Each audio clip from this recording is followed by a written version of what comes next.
Hey there, everybody. Welcome to Cover Wars. I'm your host, aJaX, and with me, as always, is Seth. Seth, how's it going tonight?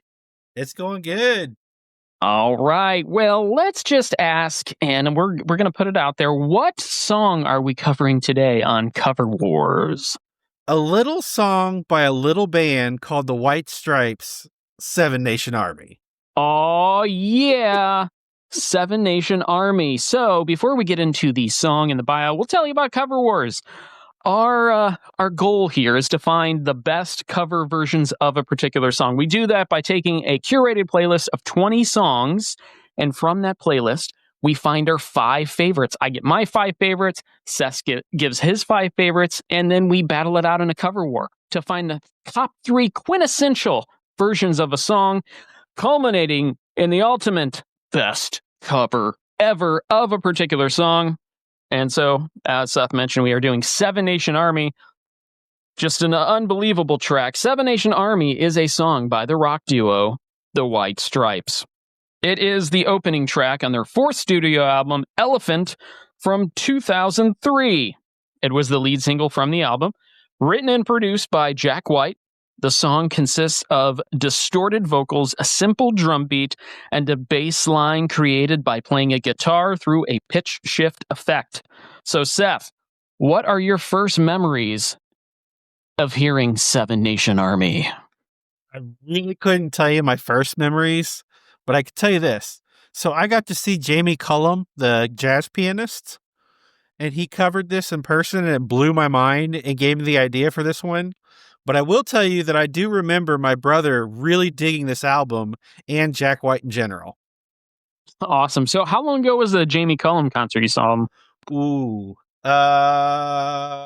I have to go back and think about that. Like 06, right. Maybe? Like 06 okay. See, or 07? 06, my timeline with the White Stripes is so bizarre because I know that their first album came out like 1999, but White Blood Cells, the one that broke them into the mainstream, that one didn't come out until like 2002, something like that. I'll have to look it up when we get there, but my timeline is all goofy with them. And Seven Nation Army, even though it was 2003, for me, it was, in my mind, it's like closer to 2006. And so when I go back and listen, I'm like, oh, that was that long ago? Time flies, you know? Hey, it could have been. I don't remember. Well, it says it's from 2003 in my notes, so we'll go with that. But some of the accolades... Oh, no. Oh, okay, I see what you're saying. Okay. Well, I tend to believe what you say. Accolades. Well, it won the Best Rock Song at the 46th Annual Grammy Awards, and the music video for the song, directed by Alex and Martin, won for Best Editing at the 2003 MTV Video Music Awards. So my question to you, do you remember the video? The music video? I do vaguely remember the video. I remember, like, were they trying to hypnotize me? I remember going around in their little minty candy cane thing. Yes. And I also remember, like that minty, what was it? That little cinnamon disc. That was like their thing. Do you remember what I'm talking about? Like, it was on Meg's drum cover, bass cover. Oh, yeah. You know what I mean? Yeah, it was like something, the white stripes, as in the stripes of the minty goodness. Anywho, hey, here's some other facts. In 2021, Rolling Stone ranked Seven Nation Army as 36th on its list of the 500 greatest songs of all time. We've talked about that before, but what are your thoughts on the ranking 36 out of 500? Well, I understand the popularity. I don't know if I'd agree with that number necessarily, but it's a great song. We're talking no doubt. We're talking greatest songs of all time. Not just rock songs. Yeah, songs. So that's crazy. So I do understand as well, but I echo those sentiments. The song though has become one of the most played and most well-known sports anthems over the years, commonly appearing in audience chants in which a series of "oh" sounds, like "oh, oh, oh, oh, oh, oh." Oh, so or the name of an athlete is sung to the tune of the song's riff. So I'd have to imagine it's somebody with a short name, or like if Bo Jackson was still playing, it would be bow, bow, bow, bow, bow, bow, but then the bow and the bow would come together. It would just be weird. I don't know. So have you heard this? Have you experienced this phenomenon at all at sporting events? I definitely have heard it on TV, but I definitely don't know if I've heard an actual athlete's name mentioned. I don't know if I have either. Well, so I think it gained the most popularity at the 2018 FIFA World Cup, and that's what I'm hearing is the is how it became the most popular sports anthem. Like, because you hear it between innings at a baseball game. Yeah. You'll hear, I mean, that's like the go-to thing for the organ, player to start pumping up. It's crazy how you hear that. So let's now talk about the White Stripes, shall we? The White Stripes were, and I hate talking about them in the past tense, you know what I mean? The White Stripes were an American rock duo formed in Detroit in 1997, consisting of Jack White on guitar, keyboards, piano, vocals, and Meg White on drums, percussion, and vocals. Did you ever get to see the White Stripes live? No, I haven't. Yeah, I never got to see the White Stripes live. That's one of my biggest regrets. I really wish we would see some type of reunion at some point. That would be, you talk about all these festivals that have headliners and reunion shows, and I really think the White Stripes would sell some tickets. See what I'm saying? Yeah. So, the White Stripes disbanded in 2011 after a lengthy hiatus from performing and recording, but we did get 6 studio albums from them. So here are the names of the studio albums and the years they were released. Self-titled White Stripes 1999. Wow. Distill, and that is still spelled Stijl, and that still Stijl makes my brain bleed. That was in 2000. White Blood Cells was 2001. So even longer ago than I thought. And Elephant was 2003. Get Behind Me Satan was 2005. And then Icky Thump was their final studio album in 2007. Any other standout songs you love from them? And is Elephant your favorite album? Elephant's probably my favorite album. I can't off the top of my head think of a bunch of songs, but I can't describe to you how much I love Seven Nation Army. Like, it's just such a brilliant, simple song. It really is. Yeah. Yeah. I mean, we're going to get into the lyrics, the meat and potatoes of the lyrics here. And we can really start to pick it apart and see exactly what makes it so great. Just to run down a few for you that I found. I really love Susie Lee. Is probably my favorite from the very first album. And they do a lot of covers, a lot of things that, I didn't pick up on early on, but like they do a Bob Dylan song. They do a Burt Bacharach song. Distill has Apple Blossom and Hello Operator on them, which are 2 of my favorites. These are albums I'd never heard of until White Blood Cells came out. And then I went backwards and bought the other 2 and started listening to them. And I was a fan, hooked. White Blood Cells is probably my personal favorite. It has Fell in Love with a Girl on it. It has Dead Leaves, Dead Leaves in the Dirty Ground. Great song. Oh, I love that opening track. And then We're Going to Be Friends, which is the Conan O'Brien Needs a Friend theme song. I love that album specifically because of how raw it feels. It's like we have Jack White, who owns his own record label and record company and record studio and anything to do with producing. But he somehow captures this raw essence, which is insane. Can I interrupt you for a second? Interrupt me anytime you want, by the way. So yes. The Friends song reminds me of the Curious George soundtrack where Jack Johnson covered that song. Oh, okay. Yeah. Yeah, I really dig that one. That's a good one. We might have to come back to that sometime. Another one of my favorite current duos, Dury, put out a cover video of that song too, and they do a great job with it. It's just a great song. And then we might talk about we might on a future episode. Hint, hint to everybody out there. The only other thing I can tell you, I mean, we have 2 amazing artists, Jack White and Meg White. Meg White is somebody who, after a while, people started making fun of her and how simple her drumming is, and everybody picked her apart unfairly. I think she was awesome. She did what was necessary for the 2-piece band. Yeah, and I think of that quite so often because when I first heard the songs, I was like, wait a second here. And then as I got to hear them, I'm like, well, they need that simplicity. they really So do. she did the job. It has to be there to counteract Jack like going crazy on his Crazy, yeah. guitar, you know? Yeah. And I mean, like, it is funny to watch the videos. And just Meg's like, it looks like she's staring off into space and just like hitting it.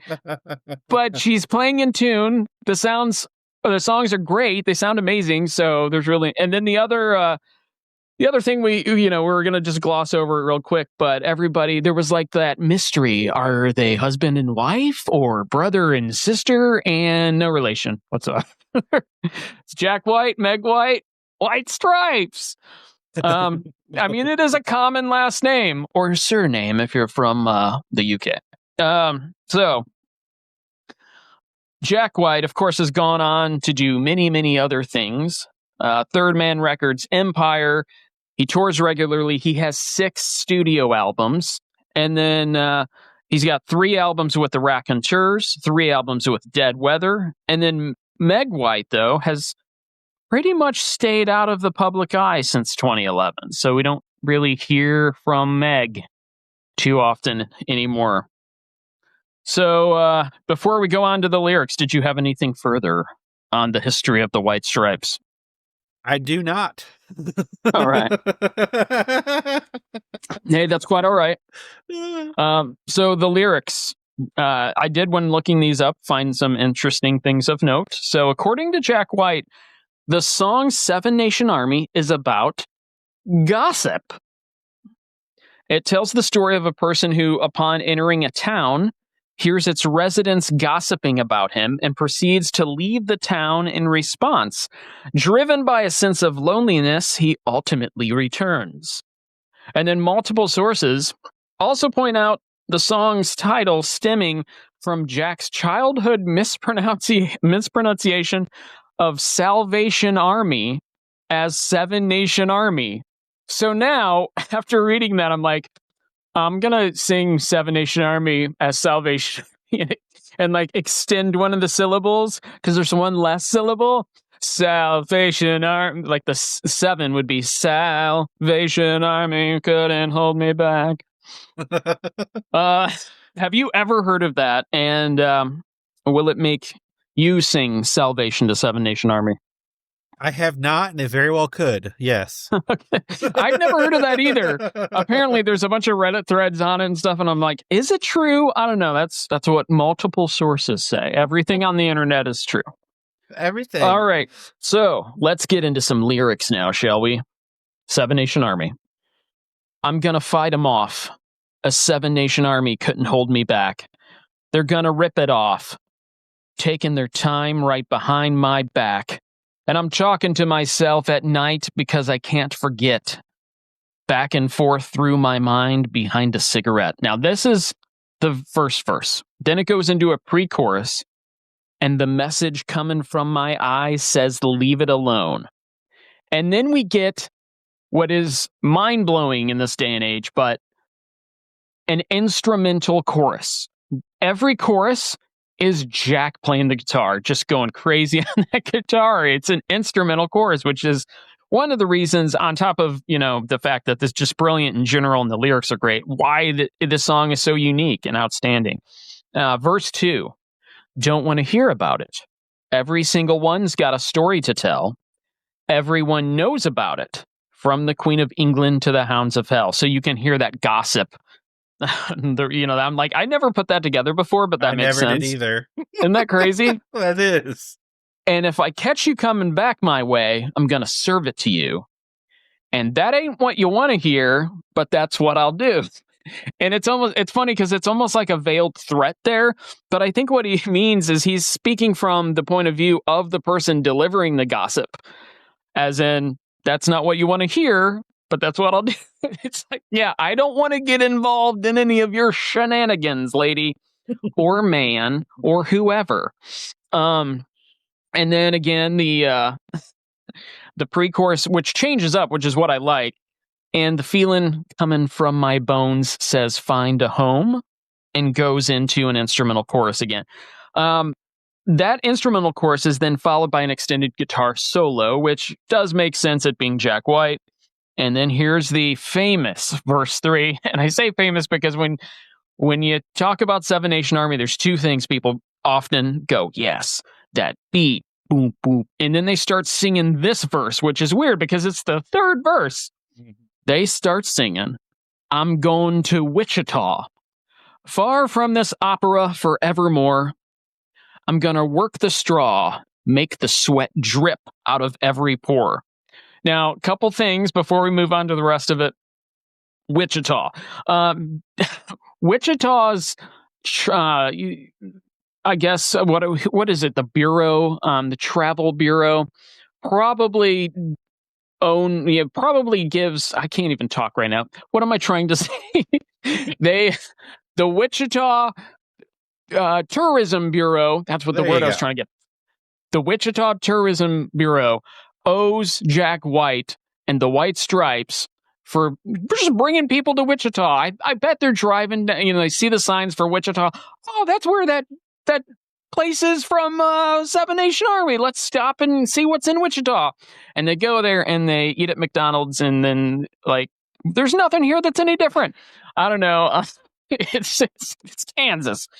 Anyway, but it's just funny because I always picture, so when he says, I'm going to work the straw and make the sweat drip out of every pore, I picture this field of grain and somebody working the straw. I can see that. Yeah. It's just funny to me. You can paint a picture there. And I'm bleeding and I'm bleeding and I'm bleeding right before the Lord.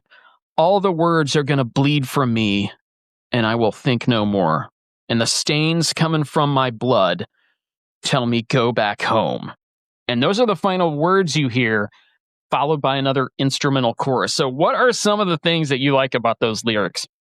So I noticed in these 20 covers that you sent me that some of the lyrics were interchangeable. Did you pick up on that too? I did with just some of the the only things I really picked out were just the and the but, the little conjunctions. I didn't really pick up any of the noticeable changes. So please, yeah. I meant to write them down. I apologize. It's all right. I thought of one way you were saying it, and then I forgot it already. I always note little things, and I'm like, why did he say but instead of and? That should be and. Yeah, and then I'm like, who cares? They're covering the song. Why should I care? Yeah. When you hear so many of them, you pick up on the little things, but I'm sure there was more. So yeah, I mean the lyrics. Yes. I remember. Go ahead. So, serve it to you and sell it to you. Did you catch that? I did not. That's interesting. I think there was 2 songs on the covers that you sent me. That makes me wonder if they just think that's what Jack White's singing in that line. Because he says it with a little bit of an accent. He's sell it to you, sell it to you. I can see how that's one or the other. Those little. There might have been 3 versions. There might have been 3 versions that had. Okay. Yeah. So I thought that was interesting. I think there's a lot of assumptions sometimes when you get a band, especially if they've covered it before live, and then they go to put it down in a recording and they don't look up the lyrics and they're just like, oh, we've played this 58 times. And then they'll start going, oh, yeah. And then they listen back and look at the lyrics and are like, 59 is what we should have went with. Oh, well. So that's the lyrics. We're going to do this. I'm very excited. And you, how many do you think we're going to match on tonight, Seth, with the top 5 here? I'm hoping we have 2 or 3. I think we'll have 1. That's my forecast. I'm going to guess we're going to have 2. And, like last time, I hope we get a third one. I'm staying positive tonight. Okay. I'm glad. Normally, I have a pen that I can write down my top 3. And I have taken them. I have moved them to another room. I have this yellow pen. We'll work it. We'll see. So if you can write them down, if I don't. Okay, I can do that. You got a pen? And it's not a yellow pen you can't read? I've got everything. I got my phone and I got my 5 tablets in front of me. So that's awesome. Paper okay. Tablets, not. I'll let you take the notes on our top. So, all right, I'm gonna let you lead it off though, per usual. So we're gonna give our top 5s, my top 5, Seth's top 5, and then we're gonna see if any of them match, and then we'll get our top 3. So without any further ado, Seth, what is your number 5 cover version? Sorry. You're fine. My number 5 is, no surprise to us, Aloe Black. Oh, wow. Bringing Aloe Black back into the fore. Okay. So why did you pick Aloe Black again? He was your number 1 on another episode. Yeah, I thought this was a very unique version, and it satisfied me. It was very satisfying. Okay, fair enough. I mean, this is from a single released on June 11th of 2024, so just a little over a year ago. Aloe Black, great performer, 4.4 million monthly listeners on Spotify. Known, of course, for that great song "Wake Me Up" that he did with Avicii, and of course, "The Man." So many great songs. He's got that just genuine soul to his voice, and puts all kinds of different instruments into the song. So that's a great number 5. Well, thank you. Awesome. I like that choice. All right, Seth, are you ready for my number 5? I am. All right. So my number 5 comes from an artist I had never heard of until I listened to this version of the song. And that is Zara Miller. Zara Miller. Zara with a Z, and maybe it's Zara, but I'm going to go with Zara. This song is piano-driven, a whispery, soft-spoken vocal version from the album Ophidian, released in August of 2016. What I like about it is it gets progressively louder. The drums start building, and then she goes from a whisper to an expanded vocal range. We get all kinds of different vocals from her. Mm-hmm. It just gets like rockier all the way through. She only has 5,343 monthly listeners on Spotify. So it's like, did we find a hidden gem here? I love it.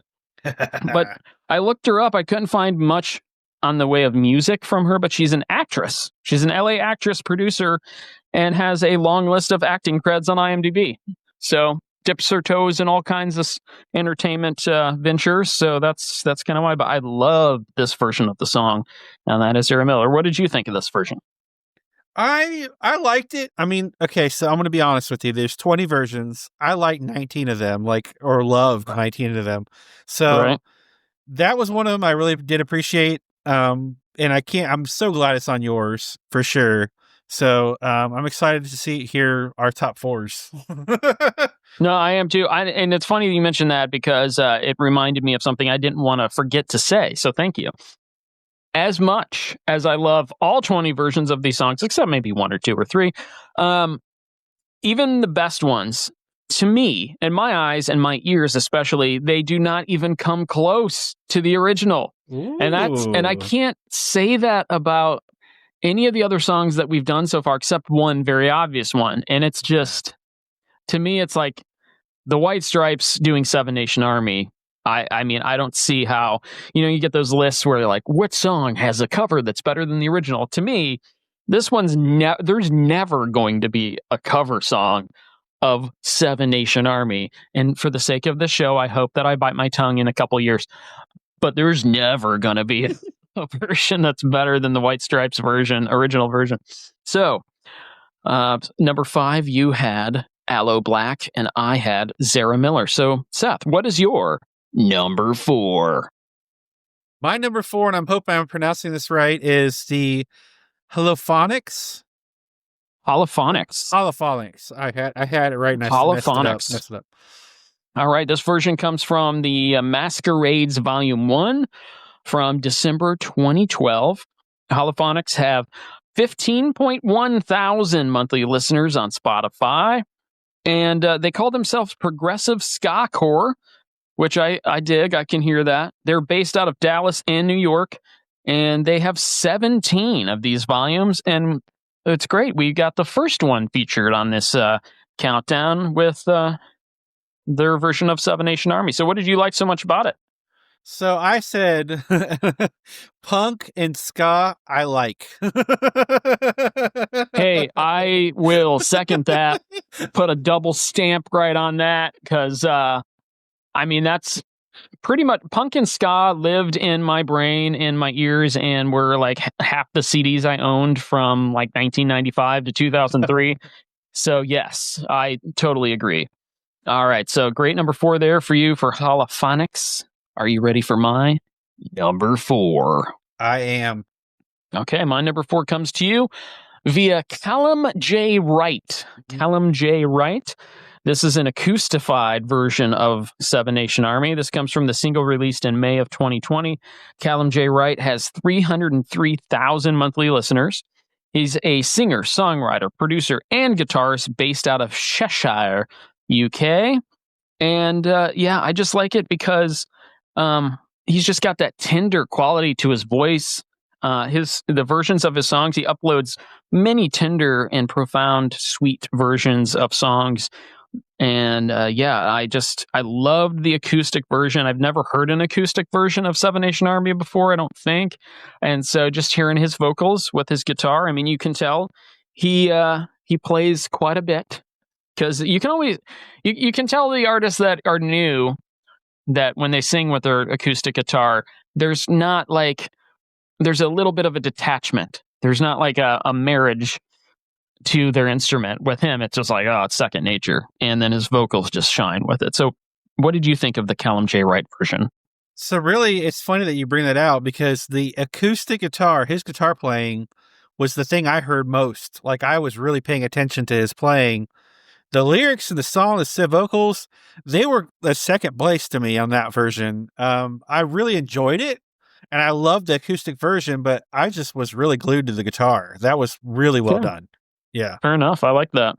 All right. So just to recap real quick, for your number 5, you had Aloe Blacc. For your number 4, the Holophonics.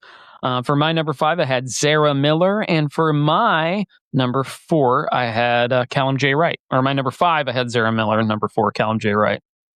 Something like that. My yellow pen ink isn't doing me any favors. I've got it. If you need me to do it, I can do it. I'm gonna go to you for the summaries when we're done with each number. So, without any further ado, Seth, what is your number 3? So I've never heard of this group before, I don't think. The Black Pug? Wow. Okay. Yeah. So I think Black Pug. That's their name. Just Black Pug. Yeah. This is from an album called Songs of 2019, and it was released in January of 2020. So that makes sense. This is a metal cover version. This might blow your mind. They have a total of 1,359 listeners on Spotify. That's it. That's all. So maybe another hidden gem here. They are a band from New Zealand, fronted by Brazilian instrumentalist Mo Ackerman. That is Black Pug. So why did you like this so much that you made it your number 3? The musicality. It starts out with an acoustic version. It goes into a hard rock version. It's a metal version. It's well done. It's just put together very well. Whoever, I guess it must have been the lead guy, whoever composed the arrangement of this song was brilliant. Yeah, I agree. I think there is the proper escalation. And especially if you're doing a metal version, you want to build up. You don't want it to just dive right into it, especially with that the famous bass line. You have to just build it, and they will come. So very nice. I like that. Number 3 is Black Pug for you. All right, Seth, are you ready for my number 3? I am ready. Okay, well, my number 3 is a match. We have a match. Another match. Okay. My number 3 is Aloe Blacc.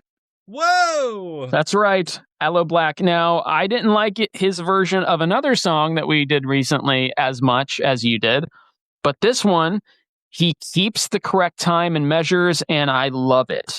He starts it off with some nice drums. Then the bass kicks in. You hear some tambo in the back. And then when his vocals come in with that soulful mix and combo, I just love it. Yeah, it kind of makes you just sit back and just enjoy it. Then the horns start coming in and you sell me right there. When I start hearing the horns, I'm like, oh my gosh, this is amazing. I love it. And it gives it a lot of character. Like when you hear one instrument, you're like, okay, this is cool. 2 come in, you're like, all right. sometimes you can overdo a song with too much instrument. It's like orchestral versions of songs. I don't love them so much.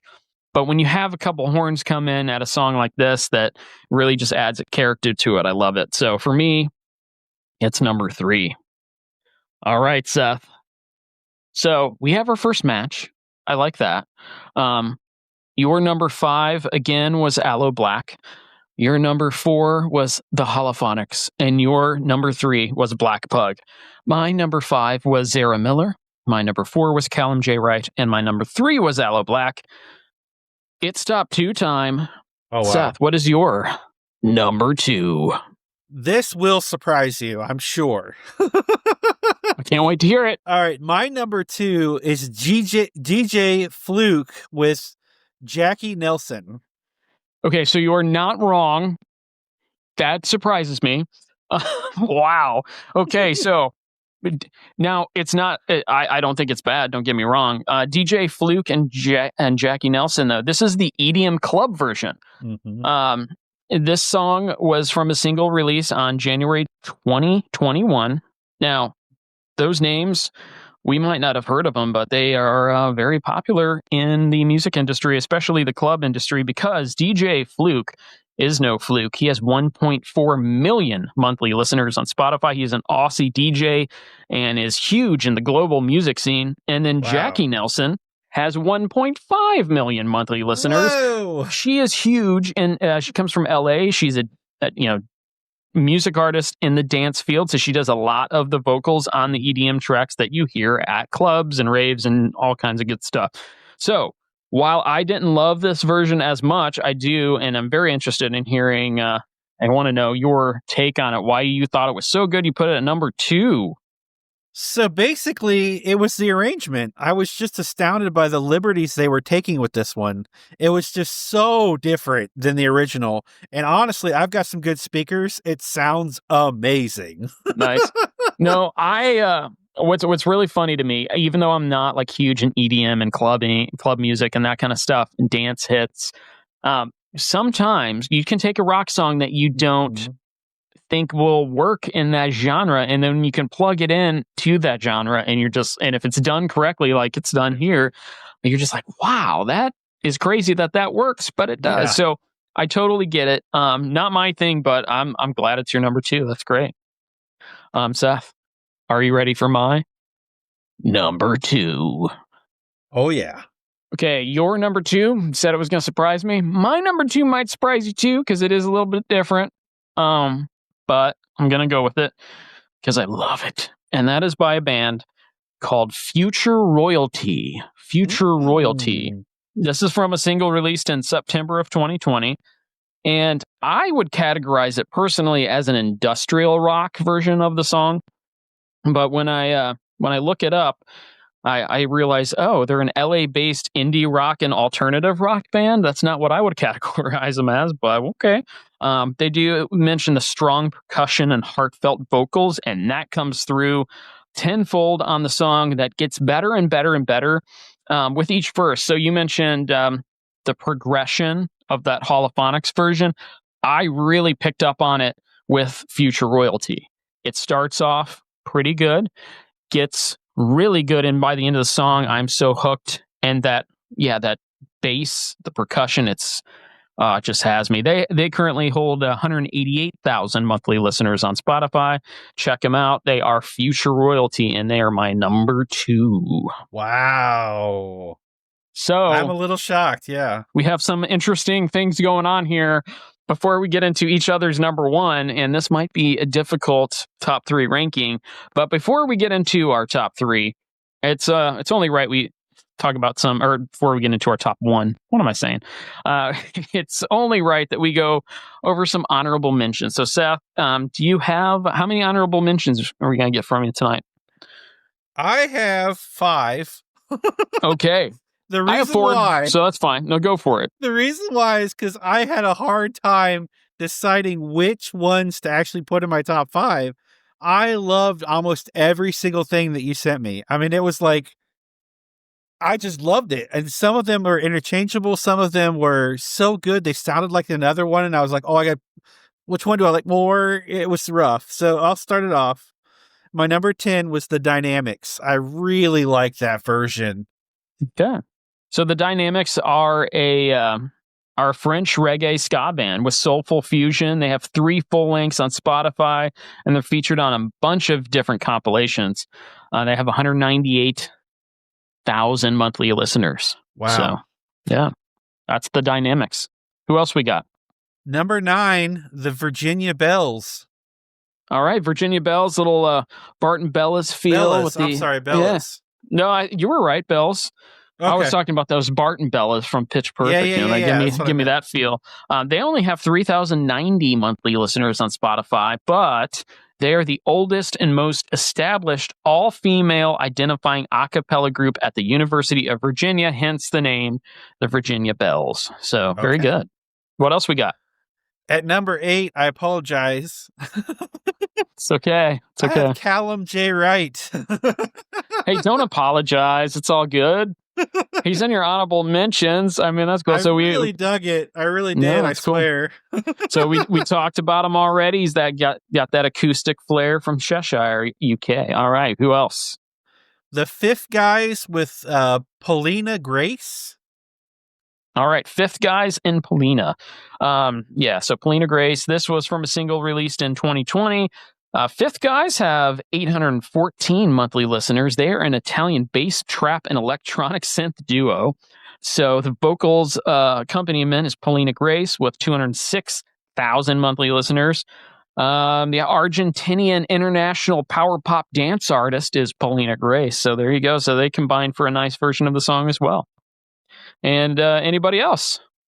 My number 6, and it breaks my heart to say it's number 6. A couple weeks from now, it may be number 1. I love this version, The Green. The Green, okay. So, I can tell you about The Green. The Green, from the album Marching Orders, released in 2017, they have 1.2 million monthly listeners on Spotify. They are a Hawaiian reggae band. Wow. And that definitely comes through. It's kind of cool. They have 6 studio albums and a few live albums, but they just put out some smooth reggae versions of songs. And wow, the Seven Nation Army, good version of that song. All right, very good. I will tell you I'll go ahead and give you 10. Why not? My number 10, Black Pug. That just nipped my my top 10. I do like that version a lot. I mean, you're punk and ska. Like, come on. Number 9, I have a very interesting one here that I don't think I would have ever imagined me putting anywhere near any kind of list like this. I put the Oak Ridge Boys on there because I didn't love the third verse. They kind of, took me away from getting in my top 5 with the third verse because they went with a different singer, a different vocalist, and a different key. But this was from the album The Boys Are Back. They are one of the longest running groups in country music, with Dwayne Allen on lead, William Lee Golden on baritone. And if you are near your phone, which you will be, Google William Lee Golden and look at that beard. It is fantastic. Long, luscious, flowing locks of white hair. It is immaculate. But anyway, that's not why I picked them for my honorable mention. They were just great, and they have 43 studio albums. I wondered if you liked that version. I wondered. I like those kind of songs. So my number 8 though is Zella Day in the honorable mentions. In this, she has 1.4 million monthly listeners. Indie pop, folk, Americana songstress with 3 studio albums. Just a great voice. I also have in my honorable mentions the Flying Pickets, which is another a cappella style band who originated from another theater group from way back in 1982. And they're they're a British a cappella group. They have 12 studio albums and all kinds of compilation singles that they're attached to. And finally, last but not least, in my honorable mentions, I also have the Holophonics, which they very, very, very almost made it, but they didn't. Very close to going into my top 5. So it's getting crazy, Seth. It's getting crazy here. I'm also... So because we've gone through everything that we've gone through so far, listed our honorable mentions, I'm actually kind of I'm kind of feeling good about us matching on our number one. Oh, I don't know about that. Oh, I do know about that. And I'd be shocked if we didn't at this point in time. So, Seth, let's do this. What is your number one? Okay. All right. I really hope you're right, but I don't think you are. Let's do it. Let's see. My number one is Nostalgia 77 with Alice Russell. Wow. Nostalgia 77 with Alice Russell. Okay. Let me tell you about this version. So it's from the album The Garden. It was released in March of 2005. So very, very close to the original release of the song. So as far as the two artists, Nostalgia 77 has 255,000 monthly listeners. That's a stage name for Ben Lambden, a jazz concept artist with 12 albums. And then we've got Alice Russell with 249,000 monthly listeners. And it looks like 9 albums, just a jazz artist as well, jazz vocalist. So what did you like so much about that? I think I said the word jazz a couple times, so I think I know. But what did you like so much about that song to make it number one? You know me. Okay, so I will try to make this quick because I'm going to gush about this version. All right, so I love the horns, the vocals, and how the guitar is slightly off rhythm. So I'm a big jazz fan, as you know, a big jazz guy, and the horns were layered at the end of the song with almost a Charlie Mingus vibe, a sound. And if anybody knows Charlie Mingus is listening to this, they'll go, oh, I've got to hear that now. Because it is absolutely insane. All right. Well, that is Seth's number one. Seth, are you ready for my number one? I am ready. All right, Seth, my number one. Hold on to something.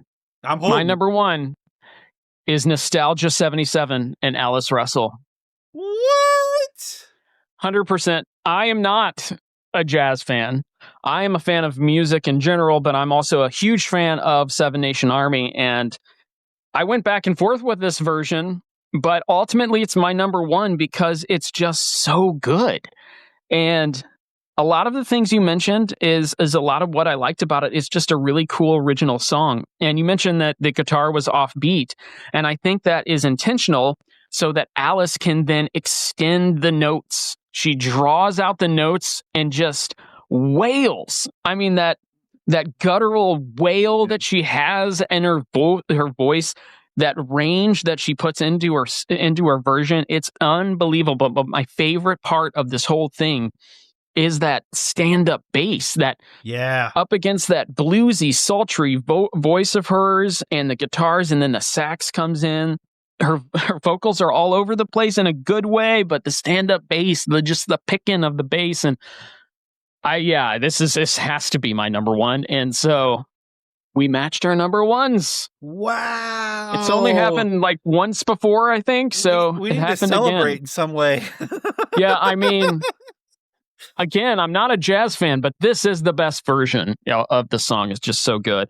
So, Seth, I think this is going to be relatively easy, right? I mean, number one is number one. That is Nostalgia 77 and Alice Russell. Actually, it could be easy, but we can nitpick. Let's go. Let you go. Okay. Well, okay. So for your number 5, you had Aloe Black, and I had Aloe Black at number 3. Okay, you had Holophonics at number 4.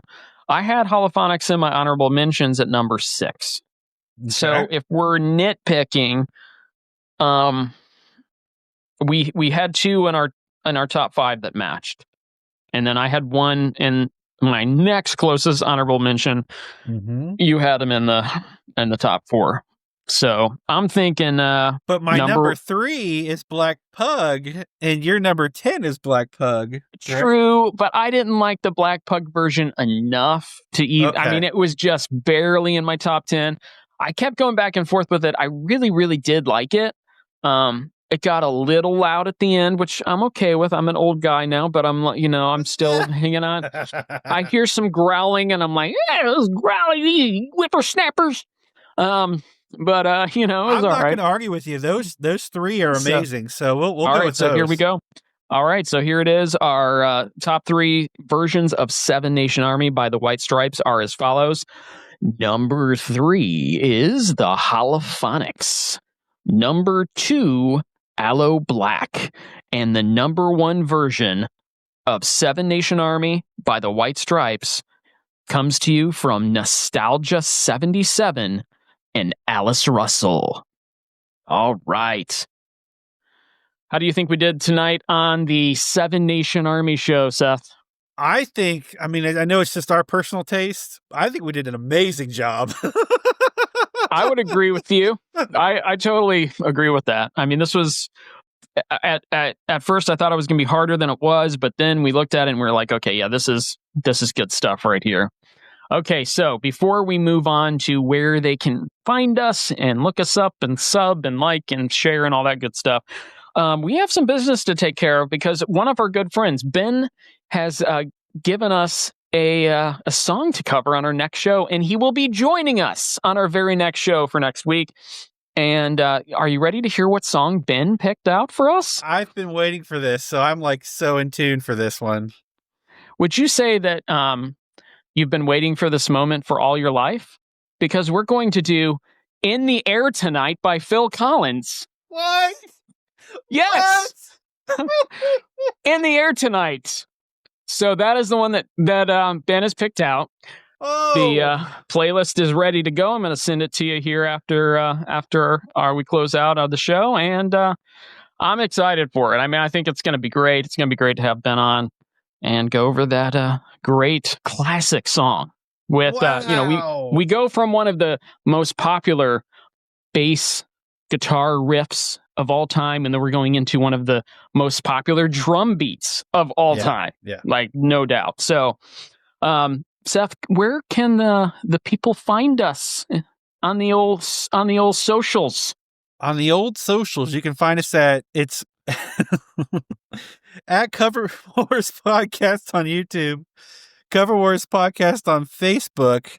You can email us at coverwarspodcast@gmail.com and Cover Wars on TikTok. Yes, indeed. So, again, I want to let everybody know we are going to add all of the playlists. So not just the top 20 playlist, but the spoiler-filled cumulative playlist to each one of our posts on YouTube. You will find them in the comments, and eventually you'll find them in the description as the time goes by. Also, if you have any song requests, we have to cover this cover. We have to find the covers of this cover that we're going to cover in the show. Please, definitely hit us up on the socials and send us an email. So, before we leave, I just want to let everybody know, if you're ever out there all alone and you don't know where to go for songs covered by artists other than the original, Seth and I, we got you covered. Bye, everybody.